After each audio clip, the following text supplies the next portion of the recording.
What's up, guys? Hey, how we doing? So I am in North Carolina. I met Chris from Strap's house. Him and his wife Carol are some of the nicest people I've ever met. We went to Birch Creek Motocross, met some nice people down there. But anyway, today I'll do a video on that. That'll probably be later in the week. I got a ton of video from the locals and I want to edit that up. And there's TJ who rides. He's paralyzed from the chest down. We helped him all weekend. There's this really cool family. Yeah, it was a great time. And they have a really cool motocross scene out here. The Lawrence boys made their return to Australia and it didn't go quite how they'd hoped. Cooper Webb was there and oh man, I think he gave everybody a heart attack.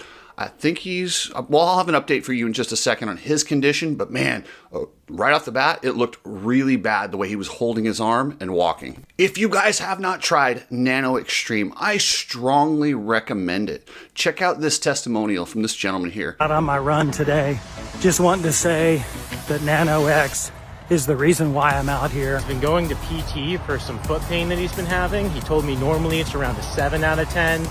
During his PT sessions, it jumps up to about a 12 out of 10. Skeptical at first, don't like pain creams because they just don't work. On his third or fourth application of Nano-X, that pain that's normally a 12 out of 10 in PT drops down to about a 3 or a 4 now. This really works. And this is not a paid testimonial. This is a gentleman who just used the cream and it's working for him. Head over to Nano-Xtreme, use code COOKSY for free shipping. Head over to the Coach Rob store. Coach has got vitamin packages for everything. He's got concussions, immune boosters, and he's got a special promotion for December. Unfortunately, I forgot what it was. So on my next video, I'll have his December promotion, but check out his nutrition bundles in the meantime. Head over to thecoachrobstore.com.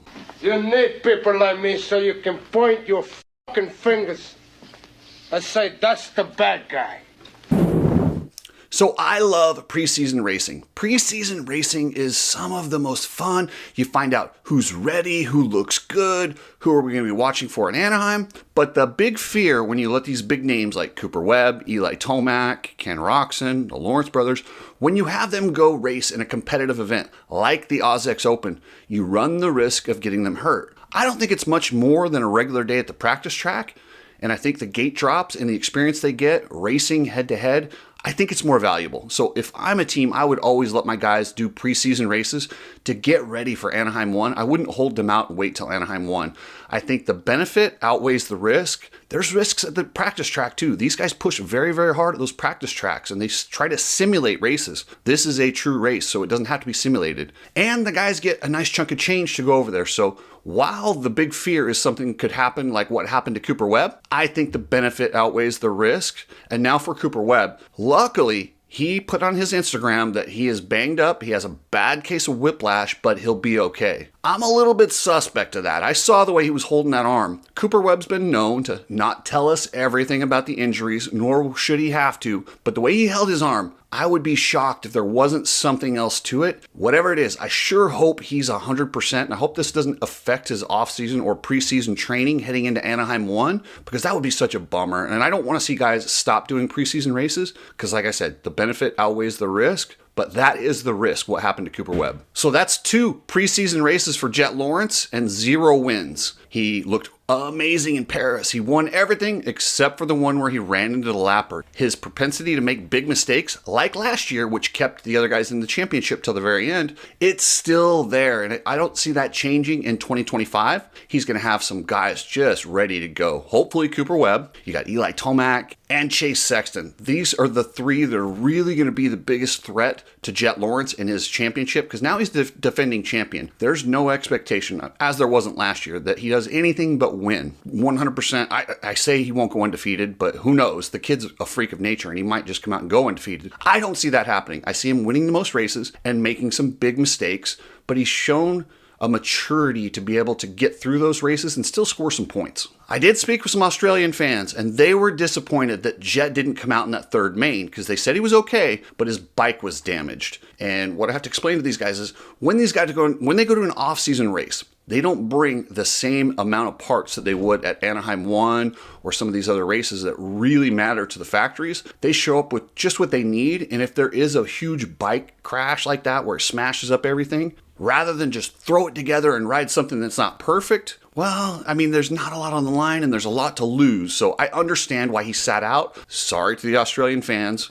Once you have that big crash and he's out, he can't get the win, there's really nothing to gain in that third race. So if the bike's not perfect and he's not perfect, I have no problem with him sitting it out. And Australian fans, don't be so mad. Oh, Lawrence still won the race. Hunter, after looking really bad in that first main, I mean, to get 6th among that field, I mean, with his pedigree and what he's been doing the last year, for him to go out and get 6th in that first main was extremely disappointing. And essentially, we thought, I mean, anyone who's watching the race live after that first race, you really don't think he's got a chance to win this thing anymore. Comes back, wins the second one, and then both Cooper and Jett had issues. Now he's in the driver's seat. That third race, he barely passed Dean Wilson. And let's be honest, Dean Wilson's not at the top of his game, and he had a hurt shoulder. It wasn't, I mean, it was a win for Hunter Lawrence, but it wasn't exactly impressive. If somebody told me at this race that both Jett and Cooper were going to have problems, I would say Hunter wins easily.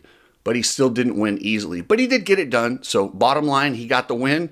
He is your AUS-X Open champion. And then speaking of Australian regulars, you had Joey Savatgy and Dean Wilson, who were battling for the Australian Supercross Championship. So this race was the final round in their official series. So these two guys are out there battling for a championship. Well, you got guys like Jett, Hunter, and Cooper coming there as a preseason race. So it's kind of awkward. These guys are trying to win a title, and these guys are just trying to tune up for A1. It's a bit awkward, but Joey Savatgy rode the wheels off that thing. He got third in the first main, second in the second main, and was right there to win the overall. And that third main event, he got a flat tire. Joey Savatgy has looked good lately. This guy is really gelling with that firepower Honda 450, and I truly believe if he keeps riding like this, he's going to find himself on the podium in the American Series at least once or twice.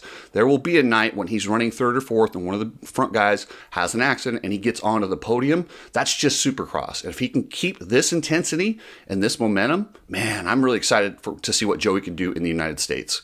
After giving everyone a scare with that flat tire, he rode it out. If you guys have ever ridden with a flat tire, it is not fun. To ride a Supercross track with a flat tire is downright deadly. He stayed out there because he didn't know exactly where the points were, I don't think. So he rolled around, got 18th, and clinched the title over Dean Wilson. Now, Wilson, we weren't even sure if he was going to be able to race this race because he got, in his words, taken out by Vince Friese. Like I said, I haven't seen it, and from what I heard, it was two lines coming together. So I don't know. Everyone wants to roast Vince anytime anything happens and he's involved, but I don't know that that's necessarily the case here. Needless to say, Dean blamed Vince and his shoulder was injured. He wasn't sure if he was going to race. He toughed it out. He had a bad first main. He got 10th place. And then I think he got a 6th in the second one and then rode the wheels off that firepower Honda in the third main, led it until the last lap, almost got over on Hunter Lawrence for the win in that third main event. And that would have put him really close to Savatgy. So any of the Savatgy fans, they were gripping. They're like, oh no, what's going on? Is he going to be the title? They weren't sure if Dean held on what position. And there were a lot of people crunching numbers in that third main event to see if Joey would be the champion. And yes, he was. Needless to say, that was an awesome performance for Dean Wilson, a guy who's not at the top of his game, torn labrum, to go out there and almost win the third main event at the AUS-X Open. I think he'll take that any day of the week.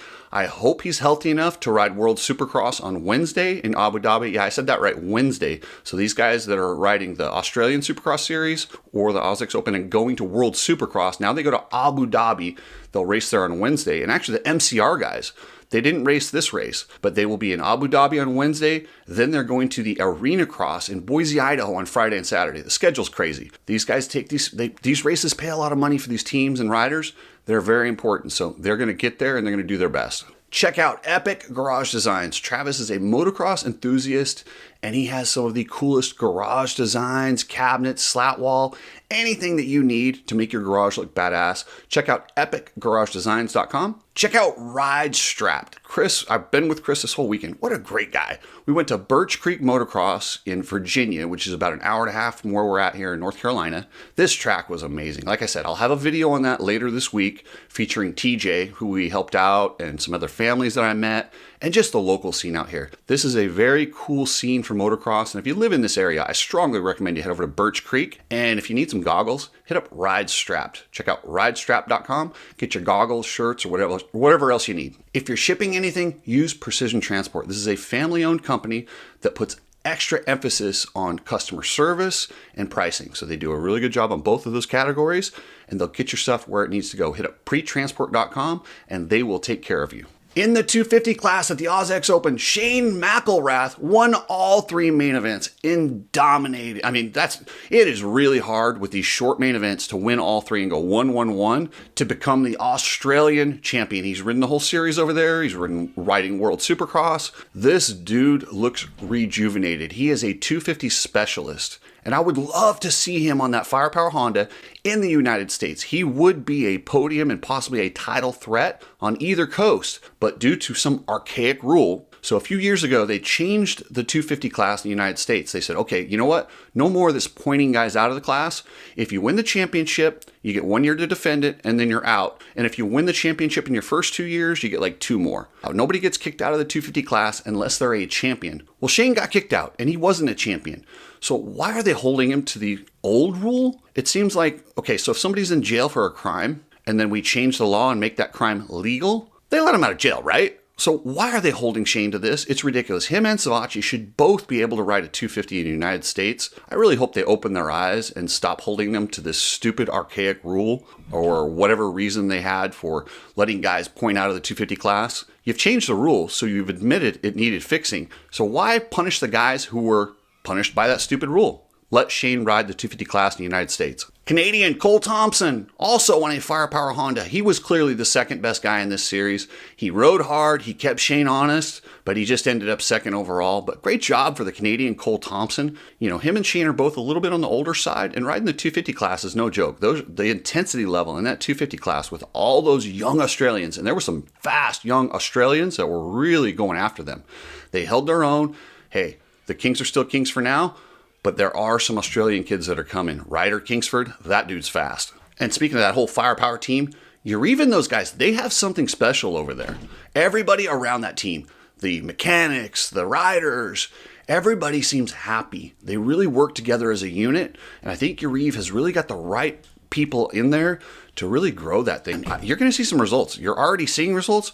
I think they have a ceiling that will be much higher than this. If they could get a little bit more factory support, maybe a little bit of extra money, I think with this team, you could really have something special. Anyway, hey, thanks guys for watching. Look for the Birch Creek video later this week, and I will be flying home tomorrow. Probably on Wednesday or Tuesday, I'll drop the Birch Creek video. Probably edit it while I'm on the plane. But anyway, thank you guys. Thanks to everyone at Birch Creek. Thanks to Christmas Strapped. It was an amazing weekend. Members, thank you guys. And remember, we will be drawing for that custom painted helmet from Coach Rob this month. At the end of this month, we'll be drawing for that. All members are eligible.